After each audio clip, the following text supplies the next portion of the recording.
Hey guys, welcome back to my solo fighter Illusionist playthrough. We're going to be doing the entirety of the Windspear Hills, and we're also going to do the Mind Flayer lair in the sewers after that. We get the Hammer of Thunderbolts from that, and we're probably going to pick up Crom Faeyr. I'm probably going to use Crom Faeyr as my main weapon, at least for a little while, but one of the things about it is the fact that it does take that 21 strength belt as one of the things you need to make it. So if I do decide to swap off it, then my strength is going to be back down to 19. I pick up the acorns here, which I've had in the stash since the start of the game. Since I'm almost at the level cap, it pretty much didn't matter at all. I really should have went and handed them in at the beginning of the game in order to get an experience boost. But I figured out I wasn't going over to the Windspear Hills anyway, because it is one of the more difficult areas in the game. So I have left it to this point. If it must be done.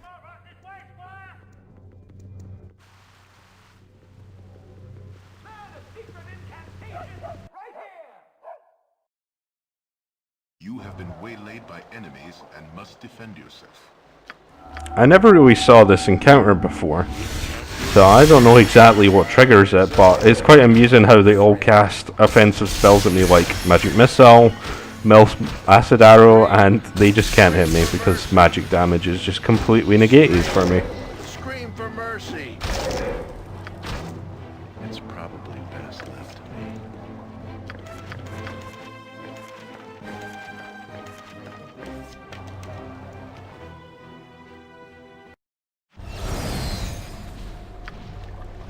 Once again, I'm kind of using a sort of cheesy tactic in order to cast Incendiary Cloud and then going invisible.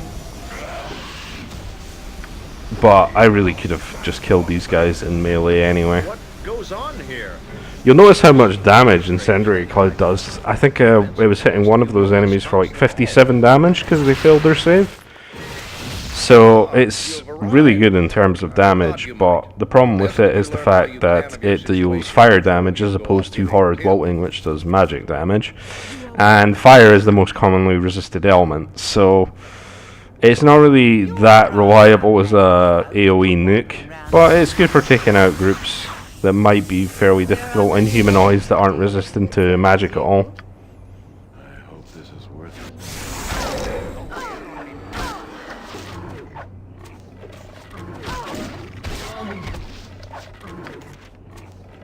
Yeah.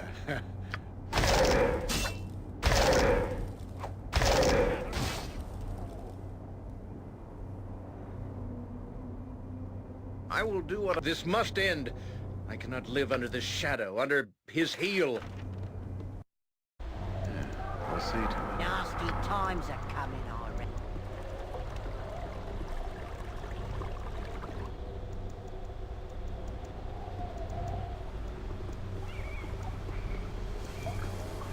Nature knows much of you.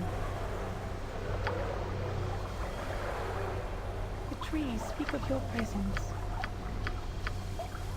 You'll notice that I actually got about 40,000 experience for that. I thought it was about 20,000. I don't know if it's because of the level that I visited this area at or something like that, but that seems like an easy 40,000 experience if you can get them just coming out of Arenicus's dungeon without doing anything, basically.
This is the point when I break out the Firetooth dagger, just to kill the orc archers in the next room. I think there are secret doors in order to get to them, but I do just decide to just kill them from range anyway. Even though it's not super effective, I would say. So I'm probably not going to use these daggers very much at all, just to have a ranged weapon. But they do come in handy occasionally.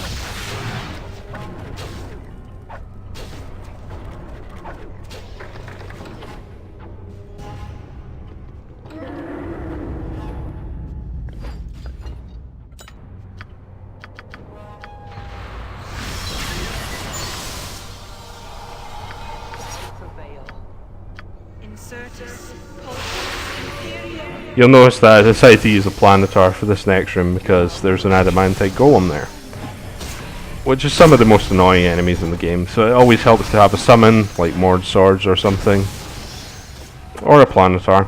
I think the Planetar actually insta-kills it eventually with a Vorpal hit. But yeah, we're just going to be clearing out the first part of this area. We're gonna we're not really getting too much from this area except the sewer key that we get off Tazok, which we are going to need in order to go to the Mind Flayer lair in these sewers. And the reason we need that is the Hammer of Thunderbolts that we get from there is one of the things that we need for Crom Faeyr. Scream for mercy.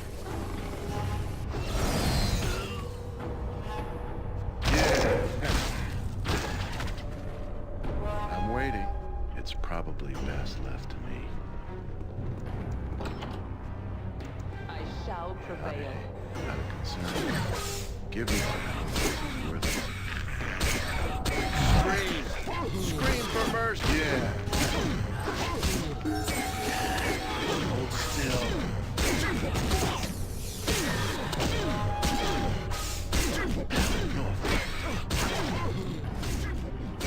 Scream. I'm waiting. I'll see.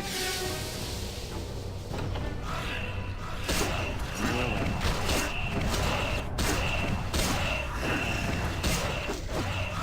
Time is up, my friend.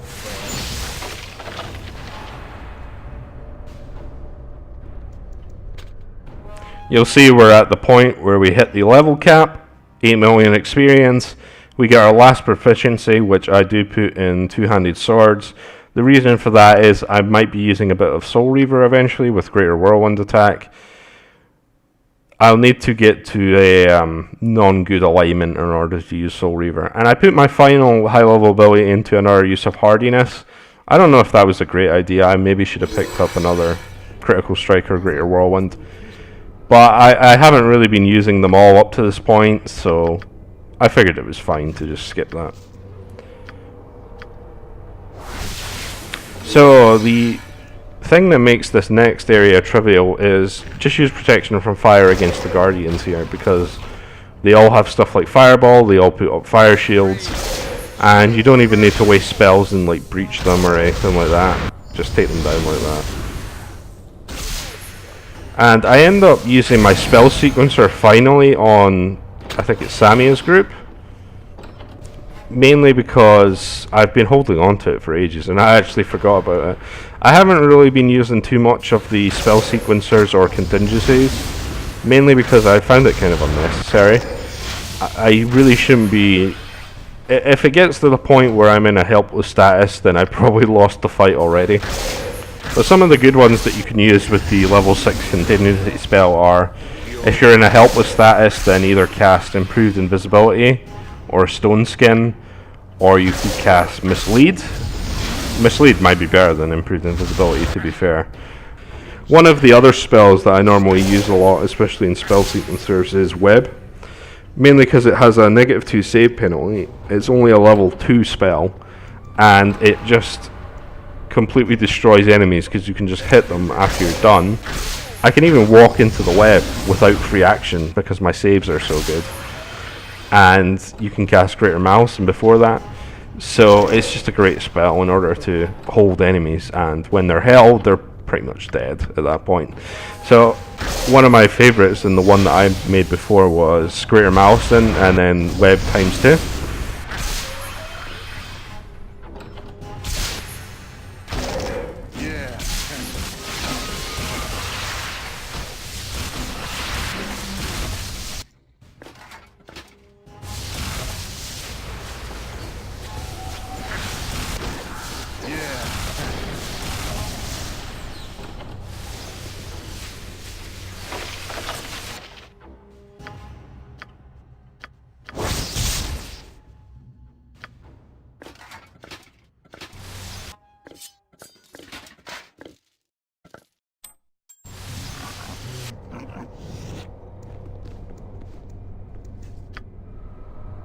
So I make a bit of a mistake here because I cast the spell sequencer before these enemies are hostile. So Greater Malice actually does not do anything here. But as you can see, it's so effective even against stuff with good saves if you apply Greater Malice incorrectly. So what you're going to see me do is also cast Incendiary Cloud here. So it's kind of like Incendiary Cloud is ticking as they're being held, and you can melee some of them down at the same time. It's just so much damage. This was maybe a group that I could have easily meleeed down individually, but I feel as though if I run into any more difficult fights, I should probably remember that I do have Web as a good option. I also use an Oil of Speed here because I don't know why I've been picking them up but not really using them. I've just been hoarding them, really.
We run into the second Adamantite Golem in this area past this hidden wall. I end up using Mord Swords to tank them because Mord Swords are great against anything that can do magic damage pretty much. I also noticed that Adamantite Golems can actually be crit, which doubles my damage against them. But to the point where I'm doing 4 damage instead of 2, I think. It just speeds things up a little bit more, but not by much.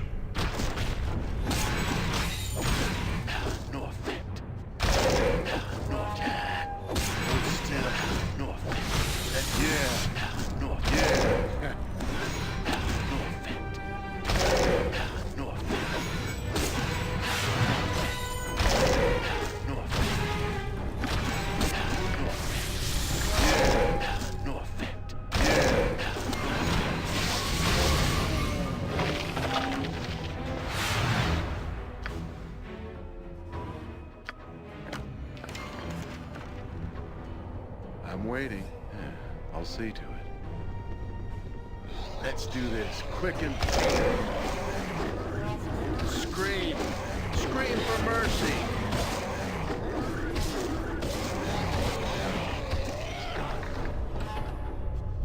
Give me some. I'm there. I'm I'm waiting. That must be good.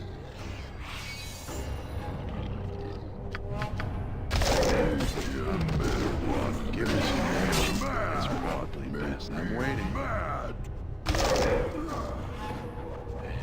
Yeah. Hold still. Time is up for you.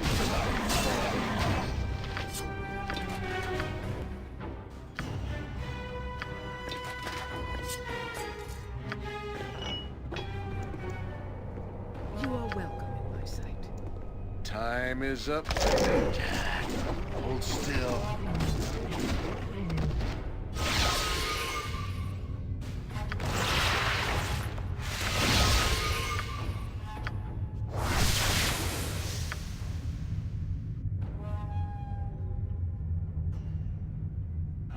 This is worth it. I buffed up quite a bit before this fight, but you're going to see that is completely unnecessary while we have time stop. I know this is a little anticlimactic to say the least, but really it is just a way to do this battle really quickly.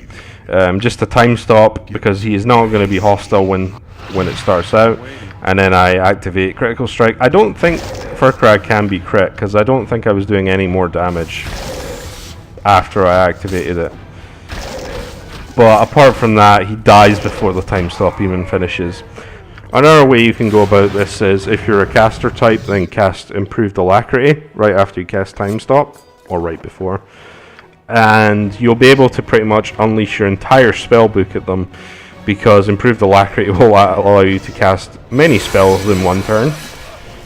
Especially with the Aroba Vecna and the Amulet Power reducing your casting speed.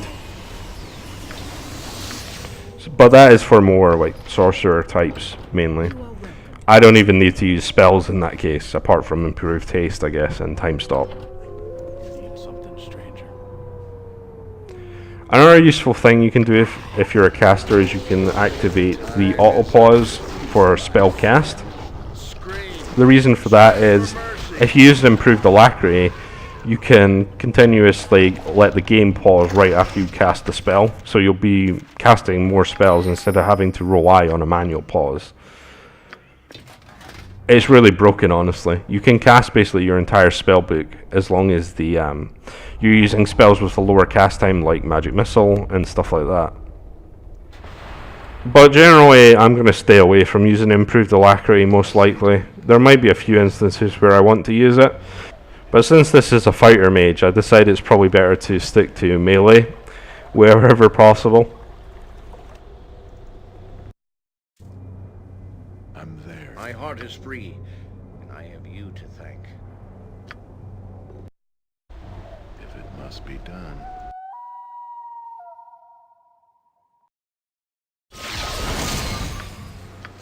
It's probably best left to me.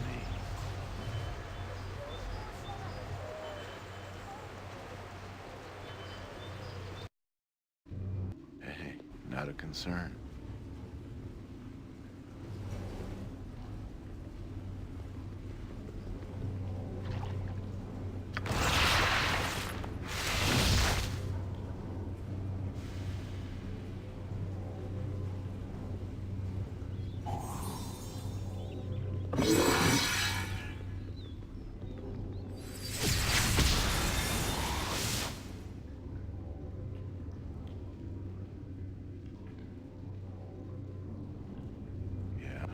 This is worth it.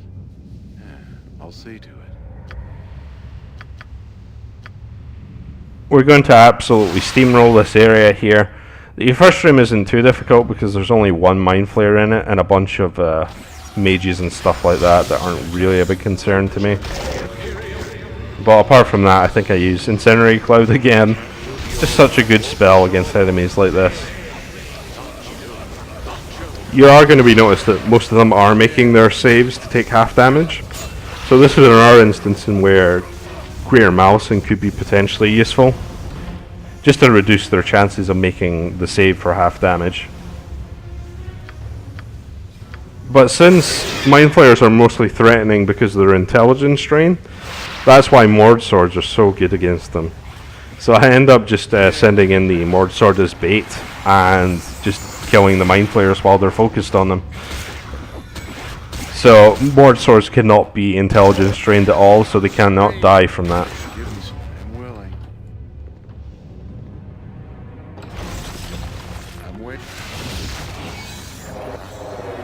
I'll see to it. This last room can be a little bit difficult because of the named Oithred.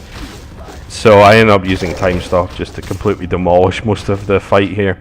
You'll notice that this guy will actually turn on me and start attacking me, so I do activate protection from magical weapons, which I've honestly not used very much to this point. But one of the nice things about it is that it will stop intelligence drain from Mind Flayers, so you'll have 4 turns where you cannot be drained at all. But otherwise, Mind Flayers by this point are not very difficult enemies anyway. So we pick up the Hammer of Thunderbolts, and then we pretty much go ahead and run to the Docks district to make the Crom Faeyr. I swap out the Flail of Ages for it, and we're going to try and use it for a bit. I've already got 2 proficiency points in Warhammers, so that's not really a concern. But you'll see the significant boost that it gives to Thaco and damage just from having the 25 strength that it gives me. It also has some other bonuses like being able to instantly kill trolls or certain types of golems, which comes in handy in a few instances, but not exactly the main reason you're using the weapon. And that's going to be it for this episode. We're going to go down and do the cult quest, even though it's really unnecessary for me by this point, but it is one of the main side quests that we haven't done. And then we're going to continue on with the story to go to the Graveyard District. And then I'm thinking we pretty much just head off to the Elf City, because I think I've done pretty much everything that I would want to in the game. And I think I'm just going to be leaving Watcher's Keep until we can do it in Throne of Ball. So there you can see the Crom Faeyr. I was considering offhanding the Crom Faeyr and using the Flail of Ages, but I think offhanding Belm will be better for now.